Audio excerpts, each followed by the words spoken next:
시일가 최고 경영자 이야기 글 장쟁평 옮김 임국화 미국의 평범한 가정에서 태어난 그는 왜소한 몸집에 말을 더듬었지만 늘 자신감이 넘치고 승부욕이 강한 아이였다.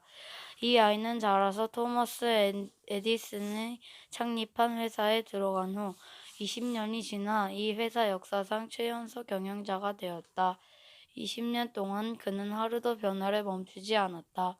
그는 회사의 주주들에게 거액의 재산을 안겨주었을 뿐만 아니라 그 회사를 세계 최대의 회사로 만들었다. 또한 우수한 기업 문화를 조성하여 활력이 넘치고 무한한 발전 가능성을 가진 회사가 되게 하였다.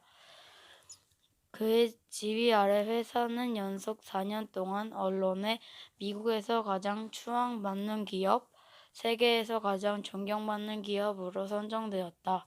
그의 성과는 현대 기업 관리에 대한 정의를 새로이 한 것이었다. 20세기가 끝나갈 무렵 그는 최고 경영자라는 명예를 얻어 모든 경영자의 모범이 되었는데 그가 바로 잭 웰치 회장이다. 다음은 그가 직업 이야기에 대한 이야기한 내용이다. 그것은 동계 마지막 아이스하키 경기였다. 그 당시 나는 살렘 고등학교 졸업반이었는데 우리는 앞에 세 경기에서 상대팀을 모두 격파했지만 그 후 6경기에서 모두 지고 있었다. 그 가운데 5경기가 다 한 골 차이로 진 것이라서 우리는 마지막 경기에만은 반드시 승리하고 싶었다. 팀의 부주장으로서 나는 2골을 넣었다. 모두 경기가 잘 풀려간다고 생각하고 있었다.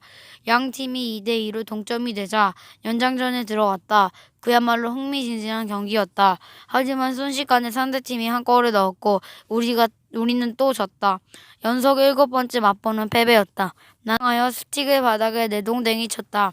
그리고는 뒤도 돌아보지 않고 선수 대기실로 들어가 버렸다. 스케이트를 벗고 유니폼을 갈아입고 있는 선수들을 보았다. 그때 문이 열리고 어머니가 들어오셔서 내 소매를 잡으셨다. 이런 못난 녀석! 어머니가 소리치셨다. 만일 실패가 무엇인지 모른다면 너는 영원히 성공하는 것도 알 수 없을 것이다. 정말 모르겠다면 경기에 참가하지 마라! 다른 친구들 앞에서 창피를 당했지만 어머니가 하신 말씀 이후로도 잊을 수 없었다. 나는 나에 대한 어머니의 사랑과 열정이 어머니를 이곳까지 들어오시게 했다는 걸 알았다. 그녀는 내 일생에 가장 큰 영향을 준 사람이다. 그녀는 나에게 경쟁의 가치를 가르쳐 주었을 뿐만 아니라 승리의 희열을 맛보기 위해서 반드시 실패도 해보아야 한다는 것을 일깨워 주셨다. 나에게 지도자로서의 재능이 있어 다른 이들과 잘 지낼 수 있었다면 그것은 모두 어머니 덕분이다. 어머니는 인내심이 강하면서도 열정적인 분이셨다. 또한 사람의 성격을 잘 분석해내는 편이라 많은 사람들에 대해 평가를 내리곤 하셨는데 멀리 있어서 거짓말쟁이의 냄새를 구분해낼 수 있다고 말씀하시곤 했다. 어머니의 친구들에게 매우 친절하셨다. 친척들이나 이웃이 집에 놀러와 우리 집 찻잔이 예쁘다고 칭찬하면 어머니는 조금도 주저하지 않고 그 찻잔을 선물하셨다. 그러나 누구든 어머니의 믿음을 저어버린 사람에 대하여는 원망을 거두지 않으셨다.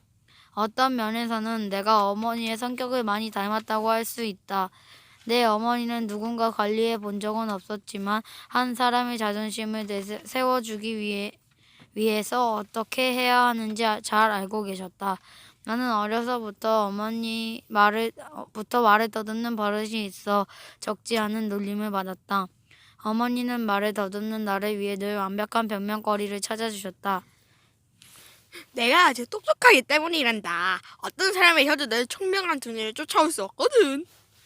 수년 동안 나는 내 자신의 더듬는 것에 대해 어떤 고민도 없었다. 나는 어머니의 말씀대로 내 두뇌가 내 혀에 비해 너무 빨리 회전한다고 믿어왔다.